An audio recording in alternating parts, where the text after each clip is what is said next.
Are you ready? I am on the first room speaker and decide that me and my partner are going to take that. We believe the United States should be sending military aid to the Syrian people against the Assad regime taking place currently. And I'm going to start you off with some background information, all from CNN.com, stating about what the civil war going on is. And basically, Syria has been under rule from one party called the Ba'ath Party. I'm not sure if I'm pronouncing that right. Since 1963, and that same family has been ruling ever since throughout Syria, and throughout they've imposed strict government restrictions throughout the land and everything like that. And recent protests in 2011 of March have started to show that people have been protesting throughout the streets, trying to take him out of rule in order to provide a new set of government. And also, Syria now is viewed as an international, as a more like a war zone in places where it's like a liability, and all these actions have been coming around where rebellion has been going against the government, and government has been fighting back with armed forces to control the protests and everything. And I'm gonna start you off with my significance claim. That the United States needs to send military aid to Syria because the Assad regime is riddled with Islamists and killing thousands of people. And being that from Kavita Davidson from the Huffington Post states that 2 years of civil war pitting the forces of the President Bashar Assad against his foes has killed an estimated 70,000 people and forced more than 1 million people to become refugees and escape the land to avoid the prosecution of the government armies. Also, being from another article talking about Obama from Reuters.com, the White House has reiterated that the U.S. views on Assad that they believe the days are numbered, that the international community must now come together to form a political strength, and the greater chance that we have right now will avoid a lengthy and bloody situation for years to come if we don't take part in the war now. And now I'm going to talk about the weapons they've been using this is from Syrian War, on the Syrian War article from CNN. They've started to impose chemical warfare onto the people of the lands and things like that. The army has been using chemical warfare against them.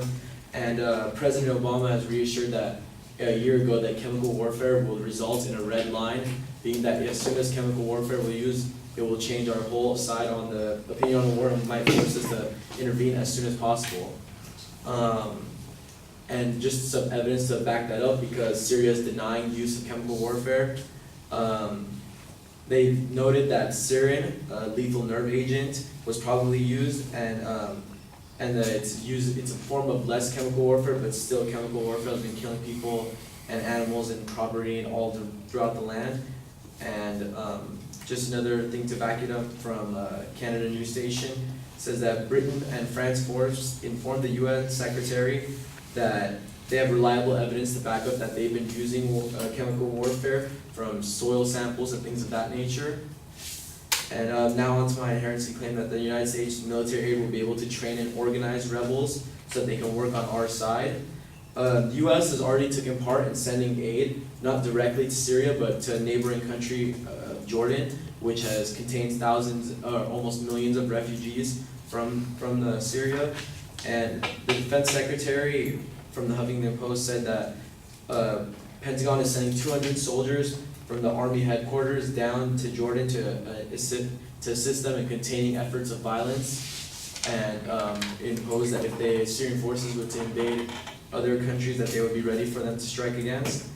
And from CNN article from Barbara Starr says that the deployment of these forces along the borders will give the United States the ability to perform a joint task force, basically for military operations if needed to be, as soon as some lethal step has been taken by the Syrian government that's viewed as from the UN as a disadvantage to the people. And my solvency claim is going to be that the United States sending military aid will get rebels on our side, and the involvement will result in our victory. And from the Syrian profile on BBC News, After intense days of talks in Qatar, a place that they've met, the Syria scattered anti-government groups, which basically means that there's lots of rebellion groups throughout the land, but they've tried to force it, and they've created this major group called the New Syrian National Coalition for Opposition and Revolutionary Forces, which brings along all the members of Syrian forces together that are rebelling against the government as a national group, and that's what recognized by all people. From Angel Ravassa from U.S. News, it states that too much blood has been spilled for the Syrian opposition to accept any outcome, and if against all odds the Assad government were to prevail, it would be devastating to the U.S., and the credibility throughout the land would be devastated for their international respects, basically stating that if they keep delaying the intervention of this government, they're going to keep losing respect throughout the land of West or Eastern Europe over there near the countries, and they're basically their constraints. They're going to be viewed as more of like a negative standpoint because they're waiting so long to intervene. And from the CBC News, they basically stated that the involvement is raising pressure on the U.S. and other Western countries to intervene. Britain and France recently announced that they had evidence that the Assad government used chemical weapons, and even though the U.S. says it hasn't been able to verify them, President Obama has warned that the introduction of chemical weapons would just be a game changer, basically stating my earlier point that interventions soon could be coming and they should be taking advantage of it now before it's too late. And I'm just going to end with, this leaves the United States with pressure, basically telling them that they need to intervene now before the opposition takes too many steps that could compromise the U.S. interests and the security of the allies. Thank you.